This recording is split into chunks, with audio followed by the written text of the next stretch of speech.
نحمدہ ونصلی علی رسول الکریم اما بعد فاعوذ باللہ من الشیطان الرجیم بسم اللہ الرحمن الرحیم۔ کروڑوں درود و سلام اس ہستی بابرکات کے نام جو وجہ تحلیق کائنات ہے، کروڑوں درود و سلام اہل بیت کے نام جو وجہ بقائے دین کائنات ہیں۔ اللہم صلی علی محمد وعلی آل محمد واصحاب محمد وبارک وسلم علیہ۔ معراج القرآن میں اصغر بیگ ایڈوکیٹ کی طرف سے آپ سب کو خوش آمدید۔ آج کا لیکچر ہے واقعہ کربلا اور اس کا پس منظر۔ آج کے لیکچر میں پارٹ 1 بیان کیا جائے گا۔ سورہ آل عمران آیت نمبر 61 میں ارشاد باری تعالیٰ ہے فَقُلْ تَعَالَوْا نَدْعُوا أَبْنَاءَنَا وَأَبْنَاءَكُمْ وَنِسَاءَنَا وَنِسَاءَكُمْ وَأَنفُسَنَا وَأَنفُسَكُمْ ثُمَّ نَبْتَهِلْ فَنَجْعَلْ لَعْنَتَ اللَّهِ عَلَى الْكَاذِبِينَ۔ بس ان سے کہہ دیجئے آئیے ہم بلاتے ہیں اپنے بیٹوں کو اور تمہارے بیٹوں کو، اپنی عورتوں کو اور تمہاری عورتوں کو، اپنی جانوں کو اور تمہاری جانوں کو، پھر مبالہ کرتے ہیں اور جھوٹوں پر اللہ کی لعنت ڈالتے ہیں۔ یہ فرماتے ہی رسول پاک نے اپنے بیٹوں میں حضرت امام حسن اور حضرت امام حسین کو بلایا، اپنی عورتوں میں حضرت فاطمہ زہرا کو بلایا اور اپنی جانوں میں حضرت علی کو۔ یہ دیکھتے ہی نجران کے عیسائی پادری مبالہ سے بھاگ گئے۔ صحیح مسلم حدیث نمبر 6220، حضرت عامر بن سعید بن ابی وقاص سے روایت ہے کہ رسول اللہ نے حضرت علی اور حضرت فاطمہ، حضرت امام حسن اور حضرت امام حسین کو بلایا اور فرمایا اے اللہ یہ میری اہل بیت ہے۔ سورہ احزاب آیت نمبر 33 میں ارشاد ہے انما یرید اللہ لیذہب عنکم الرجس اہل البیت ویطہرکم تطہیرا۔ یقیناً ہم نے چاہا کہ اہل بیت تم سے ہر قسم کی رجس کو دور رکھیں اور تمہیں پاک اور شفاف رہنے دیں۔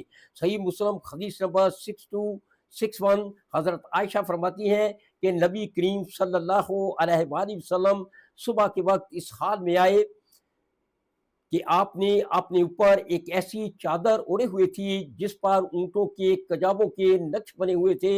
اسی دوران حضرت حسن آ گئے، آپ نے ان کو اپنی چادر میں لے لیا۔ پھر حضرت حسین آئے، آپ نے ان کو بھی اپنی چادر میں لے لیا۔ پھر حضرت فاطمہ زہرا آئیں، آپ نے ان کو بھی اپنی چادر میں لے لیا۔ پھر حضرت علی آئے، آپ نے ان کو بھی اپنی چادر میں لے لیا اور فرمایا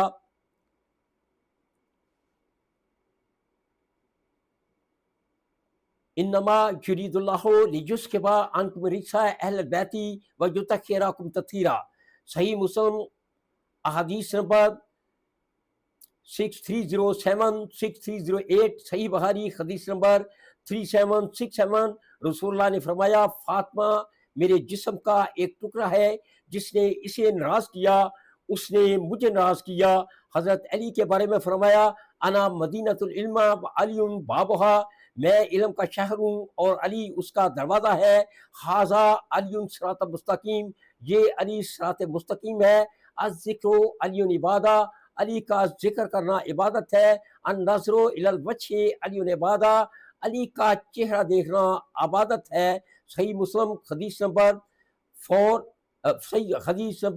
240، 242، 6217، رسول پاک صلی اللہ علیہ وآلہ وسلم نے فرمایا جو علی کو دیکھ کر خوش ہو وہ مومن، اور جو علی کو دیکھ کر ناراض ہو وہ منافق۔ رسول پاک صلی اللہ علیہ وآلہ وسلم نے فرمایا یہ علی حق ہے، اے اللہ تو حق کو علی کی طرف موڑ دے۔ صحیح مسلم حدیث نمبر 6208، 6211، علی تیرا مقام میرے نزدیک ایسا ہی ہے جیسا کہ ہارون کا موسیٰ کے نزدیک تھا۔ صحیح مسلم حدیث نمبر 6212، 6214، خیبر کے موقع پر رسول پاک نے فرمایا کل جھنڈا اسے دیا جائے گا جو اللہ اور اس کے رسول سے محبت کرتا ہے اور جس سے اللہ اور اس کا رسول محبت کرتے ہیں۔ غدیر خم کے مقام پر نبی کریم صلی اللہ علیہ وآلہ وسلم نے فرمایا من کنتو مولا ہو فہذا علی مولا ہو، جس کا میں مولا اس کا علی مولا۔ رسول پاک صلی اللہ علیہ وآلہ وسلم حسنین کریمین سے اس قدر محبت کرتے تھے کہ اسے الفاظ میں بیان کرنا انتہائی مشکل ہے۔ صحیح انٹرنیشنل نمبری کے مطابق مصنف ابن شیبہ 7/514 حدیث نمبر 21، ترمذی 5/432 حدیث نمبر 3809، حضرت عمر سے روایت ہے کہ میں نے امام حسن اور امام حسین کو سرکار کے کندھوں پر سوار دیکھا، کہا ان دونوں کی سواری کتنی شاندار ہے، تو نبی کریم صلی اللہ علیہ وآلہ وسلم نے فرمایا اے عمر دیکھ سوار بھی تو لاجواب جواب ہے۔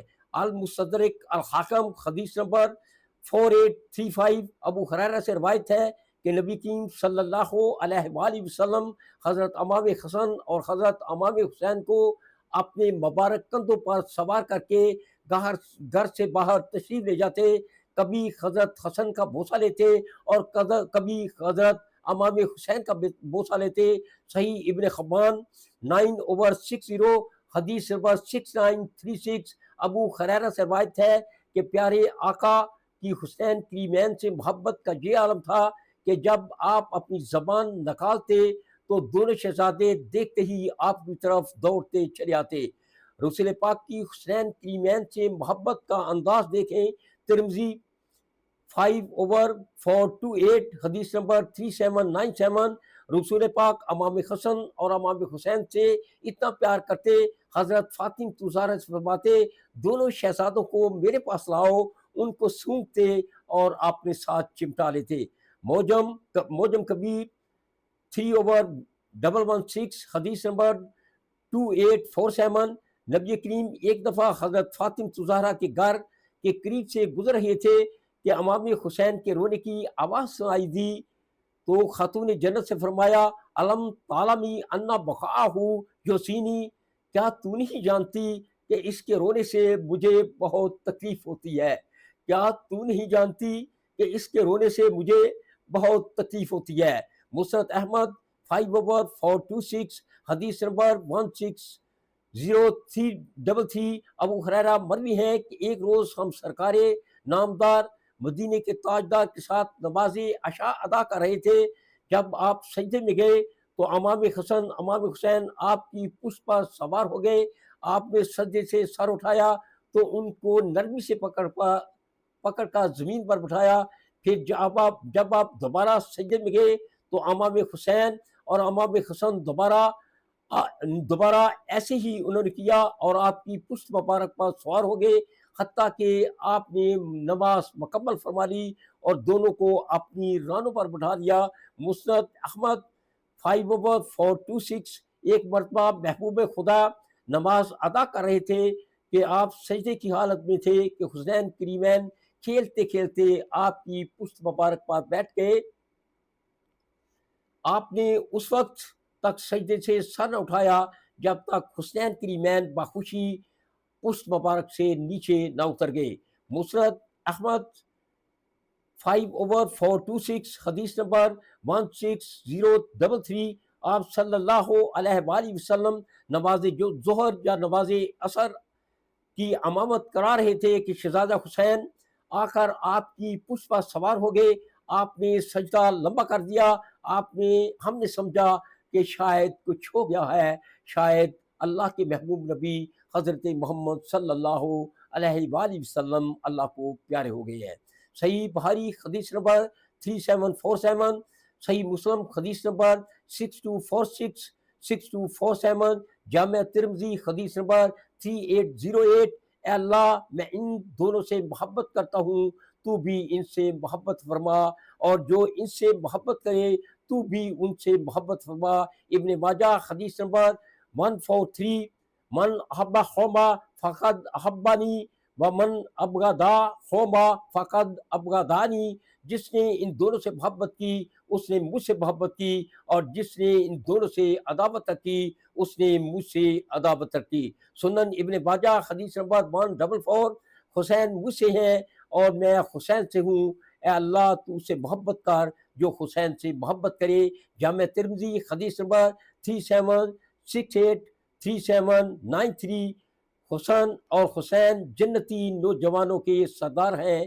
صحیح بخاری حدیث نمبر 3371، رسول کریم حسن و حسین کے لیے اللہ کی پناہ مانگا کرتے تھے۔ اور آکے غم بحوالہ کنز الغرائب صفحہ نمبر 301، امام حسین رو پڑتے تو فرشتگان عرش کے دل دہل جاتے۔ آئینہ قیامت صفحہ نمبر 16، امام حسین کی شہادت کا رسول پاک صلی اللہ علیہ وآلہ وسلم نے بچپن میں ہی سے بتا دیا تھا اور امام حسین کی شہادت کی خبر دے دی تھی۔ ایک معتبر روایت ہے کہ رسول کریم ام المومنین حضرت سلمہ کے گھر تشریف لے گئے کہ ایک فرشتہ آیا جو پہلے کبھی نہ آیا تھا۔ آقا دو عالم نے ام سلمہ سے فرمایا دروازے کی نگہبانی رکھ، کوئی اندر نہ آنے پائے۔ اتنے میں امام حسین جو کم سن بچے تھے کھیلتے ہوئے آ گئے اور سروے کونین کی گود میں بیٹھ کے فرشتے نے عرض کیا آپ اس بچے کو جانتے ہیں؟ حضور نے فرمایا ہاں۔ فرشتے نے عرض کی کہ وہ وقت قریب ہے جب آپ کے اس بچے کو آپ کی امت شہید کر دے گی۔ حضور اگر چاہیں تو میں آپ کو وہ زمین دکھاؤں جہاں یہ لاڈلا شہزادہ شہید کر دیا جائے گا۔ پھر سرخ مٹی لا کر آپ کی خدمت میں پیش کی گئی۔ حضور نے مٹی سونگھ کر فرمایا ریح کرب بلا، ریح کرب بلا۔